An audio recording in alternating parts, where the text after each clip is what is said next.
Isang mapagpalang araw po sa atin lahat. Ako po si Nicole Castillo and welcome po sa aking daily devotion. So, ang topic po natin ngayon is Galatians chapter 4, verse 4 to 5. The divider of time.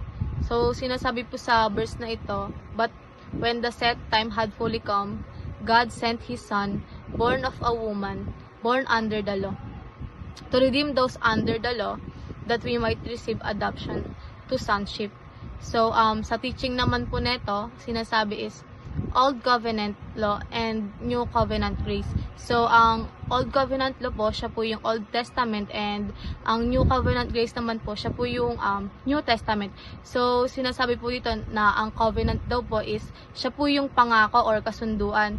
So, dati daw po, yung ating Diyos daw po ay meron siyang mga kautusan na hindi nasunod ng mga tao. So, ang ginawa po niya is binaba niya po ang kanyang kaisa-isang anak para po siya ang sumunod sa kautusan ng ating Diyos.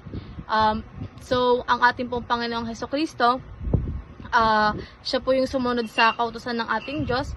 Ang gagawin na lamang po ng mga tao is manampalataya po sa ating Panginoong Hesukristo. And then po, sa pamamagitan po ng pananampalataya, sila po ay malilinis sa kanilang mga kasalanan, o ang ating pong Panginoong Hesukristo ang magsasabi sa Diyos na ang mga tao ay nasunod na ang kautusan ng ating Diyos. So, sa next naman po is Old Creation and New Creation. So, sinasabi po dito na tayo daw po dati ay Old Creation nung wala pang ang Panginoon sa ating buhay. Pero tayo naman po ay tatawagin New Creation pag nasa buhay na natin ang ating Panginoon. Ganon din po ang ibig sabihin sa old self and new self. So, dati daw po, yung mga ginagawa daw po natin nung hindi pa natin kilala yung Diyos is yung kung gumagawa po tayo ng masasama or kung ano man po yun. Pero nung dumating po yung Panginoong Hesukristo sa buhay natin, siya po yung nakapagpabago sa atin, sa buhay natin.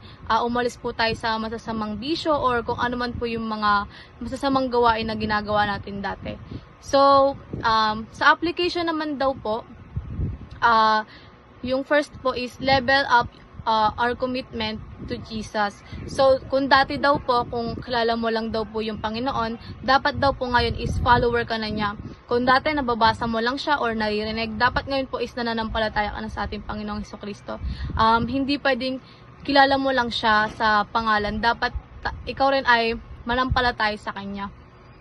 And next naman po is live our new creation identity in Christ. So, normal na sa ating mga tao na gumawa ng kasalanan. Since parang nature na natin na meron tayong sinful nature. So, dahil nga sa ginawa ni Eva at Adan nung sinuway nila ang ating Diyos. So, ang nangyari is, yung kanyang kaisa-isang anak na si Hesukristo ay binitbit ang isang sa krus ng Kalbaryo upang malinis tayo sa ating mga kasalanan. So, dapat iwasan na natin yung mga dating gawain natin. Dapat meron tayong Diyos sa ating buhay.